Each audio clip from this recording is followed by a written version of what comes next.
Comment un acteur international, oscarisé, ayant travaillé avec les plus grands, peut être toujours aussi mal habillé après 20 ans de carrière? Malgré sa célébrité, Jean Dujardin fait les mêmes erreurs de style que vous parce que 100% des conseils mode dictent aux hommes de s'habiller avec les fameuses couleurs neutres que sont les bleus, les marrons et beiges et les gris. Et cela a de nombreux inconvénients. Le premier inconvénient à s'habiller avec les 3 gammes de couleurs neutres, c'est que vous vous fondez dans la masse, vous n'êtes plus qu'un homme parmi tant d'autres, vous ne sortez pas du lot. Or, en amour comme en entreprise, il faut se distinguer pour se faire remarquer et être sélectionné. Imaginez un recruteur qui reçoit des candidats qui sont tous habillés en costume bleu ou gris. À votre avis, qu'est-ce qui va se passer quand il va voir entrer dans son bureau un homme en costume jaune ou vert ou orange ou violet ou rouge? À la fin de la journée, ça sera le seul dont il se souviendra. Même chose si vous allez demander un prêt à la banque ou négocier une hausse de salaire. En portant ces couleurs alternatives, vous montrerez votre volonté et votre confiance. C'est pareil pour les femmes. Vous connaissez la technique du peacocking, coquetterie en français, qui consiste à se parer de ses plus belles couleurs pour prouver sa richesse. De nombreux mâles le font dans le règne animal. Porter des couleurs que la majorité des hommes n'osent pas porter, c'est un signe d'assurance et de leadership. Du coup, si vous faites ça, votre copine, vos amis et vos collègues vont vous respecter plus qu'avant car vous aurez su vous affirmer. Et vous éviterez aussi le deuxième inconvénient. Le deuxième inconvénient, c'est un sentiment d'ennui et de frustration qui peut naître du fait de s'habiller toute sa vie comme tout le monde. Ce n'est pas comme à l'armée où vous êtes fier de porter le même uniforme. Dans la vie civile, ça ne vous apporte rien d'être habillé comme le trou du cul d'en face ou le pecno d'à côté. Cela vous rapproche culturellement, certes, mais autant pour le bon que pour le mauvais. Les couleurs peuvent avoir aussi un effet psychologique sur vous. Si vous vous sentez déprimé à l'idée de vous habiller pour sortir, c'est peut-être qu'il n'y a rien qui vous correspond vraiment dans votre garde-robe. Et maintenant, vous comprenez comment les femmes peuvent dire qu'elles n'ont rien à se mettre. Non seulement les couleurs de notre environnement et celles des objets ont une influence sur nous, mais aussi et surtout les couleurs des vêtements et accessoires que nous portons.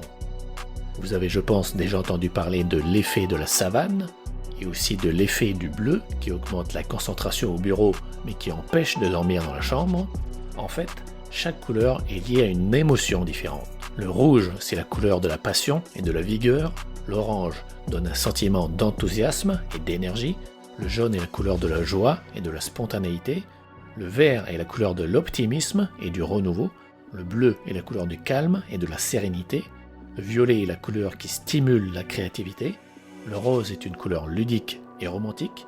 Le marron est, sans surprise, une couleur terre à terre. Le gris est la couleur du sérieux et du professionnalisme. Le blanc est la couleur de la pureté, de la fraîcheur et de la propreté.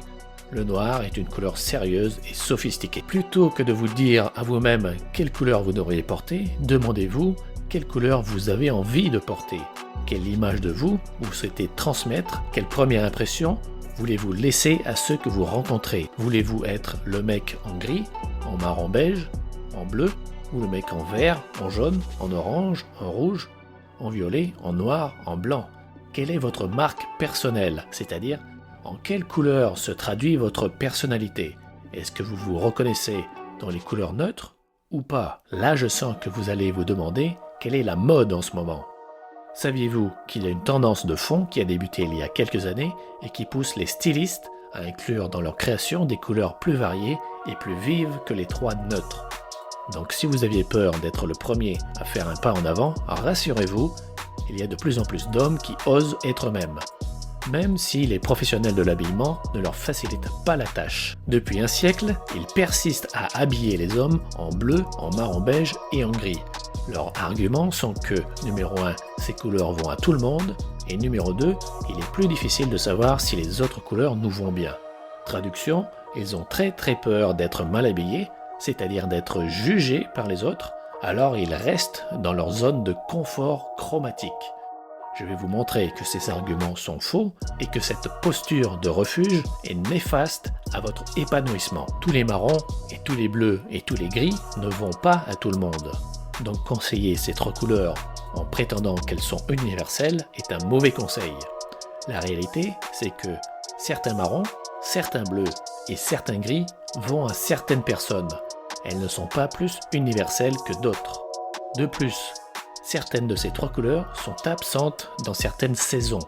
Là, je parle des couleurs associées aux saisons de l'année. Dans le printemps, on trouve du marron vif, pas de bleu, mais du turquoise et du violet, pas de gris non plus.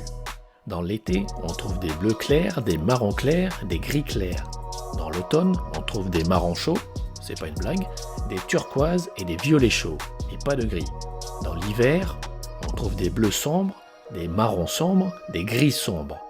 Donc, vous le voyez, vous avez 3 chances sur 4 de choisir un bleu ou un marron beige ou un gris qui ne vous correspond pas et d'être mal habillé alors que vous portez des couleurs dites neutres. Au fait, si vous trouvez ces histoires de couleurs trop compliquées et que vous avez peur de vous tromper, vous pouvez me demander une aide personnalisée via un relooking. Pour cela, suivez le lien en description ou bien rendez-vous sur le site epopee.quest et sur la page Solutions. Pourquoi restreindre notre garde-robe à ces 3 couleurs neutres ? Qu'est-ce qui se passe quand un homme porte du vert, du rouge, du violet, du jaune, du orange ? Est-ce qu'il devient homosexuel ?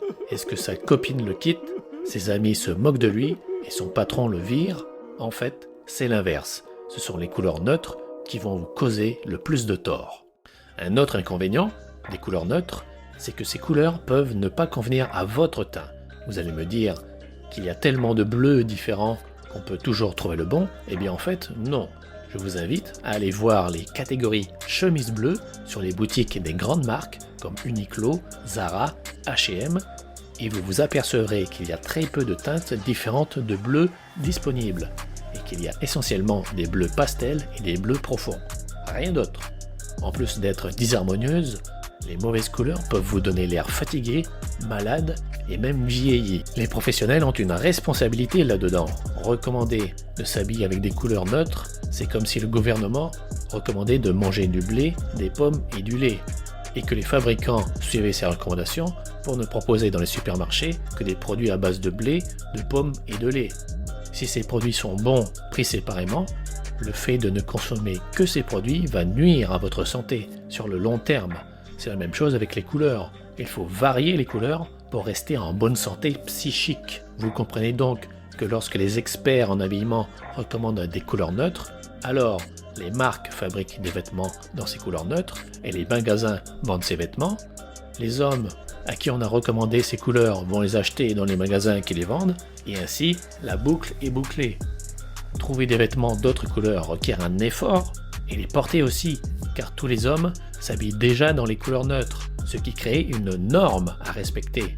Donc, quand les hommes apprennent à mieux s'habiller, ils s'habillent en bleu, en marron beige, en gris, et ils ne changent jamais. Ils restent dans leur zone de confort vestimentaire, qu'elle soit valide ou erronée. Lorsque les fabricants, les revendeurs, les conseillers, les gens, les proches respectent tous une convention, aller à l'encontre de cette tradition requiert une bonne dose d'estime de soi et de confiance en soi que tout homme n'a pas forcément. Tout à l'heure, je vous ai parlé des saisons, et si vous ne saviez pas ce que c'est parce que certains auteurs n'en parlent pas du tout. Dans Le Guide de l'homme stylé, même mal rasé, écrit par les compères de Bonne Gueule, il n'y a que 6 pages sur 200 qui sont consacrées à la couleur. Dans S'habiller pour tous, publié par Lifestyle Conseil, il n'y a que 3 pages sur 113. Dans Dressing the Man, le fameux livre de référence de Alan Flusser, il n'y a que 18 pages sur 322. Par contre, dans des ouvrages dédiés au relooking, les chapitres sur la colorimétrie sont beaucoup plus étendus. Dans Le relooking et ses techniques de Joel Adams, ce sont 31 pages sur 135. Dans Le guide du relooking homme, écrit par le couple Guérin, ce sont 38 pages sur 136. Et dans l'ouvrage qui m'a servi à élaborer ma méthode de sublimation énergétique, il y avait 80 pages sur 196, soit 41% du livre dédié à la couleur. En regardant de près les livres dédiés à l'élégance masculine, on découvre que ceux dédiés au grand public ne consacrent que 5% de leurs pages à la colorimétrie, alors que les livres dédiés aux professionnels y consacrent 25%, soit 5 fois plus. Vous devriez en conclure qu'on vous cache des choses importantes au sujet des couleurs. Dès l'instant où on conseille certaines couleurs, Alors obligatoirement, on reconnaît que certaines couleurs ne vont pas à tout le monde. Comment expliquer que certaines couleurs aillent à certaines personnes, mais pas à d'autres? Les femmes expliquent ça par la théorie des saisons. Selon elles, à chacune des 4 saisons correspond une palette de couleurs et à chaque personne correspond une saison. Ça semble très bien fonctionner pour elles. Est-ce que les femmes ne sont pas en grande majorité mieux habillées que les hommes? Ne sont-elles pas les épouses qui conseillent leur mari sur le choix de leurs vêtements? Manifestement, elles savent un truc en plus et ça tient la route. Pourtant, les hommes rejettent cette théorie. Ils la qualifient de peu fiable, voire de pseudo-science. Dès qu'on qualifie quelque chose de pseudo-science, c'est qu'on est dans la croyance, pas dans la connaissance. Le manque de fiabilité, lui, vient du fait qu'il n'y a pas de standard. Chaque école de conseil en image et de stylisme a sa propre théorie des saisons, plus ou moins parfaite. Mais entre une théorie des 4 saisons imparfaite et une restriction à 3 couleurs pour tout le monde, je pense, quitte à se tromper, qu'il vaut mieux donner plus de choix dans l'erreur. Si vous voulez essayer de porter d'autres couleurs tout en restant bien habillé, je vous recommande la vidéo suivante sur la combinaison des couleurs, où vous apprendrez pourquoi, bien que les vêtements des célébrités soient souvent bien assortis entre elles, elles le sont rarement avec leur teint. Épopée!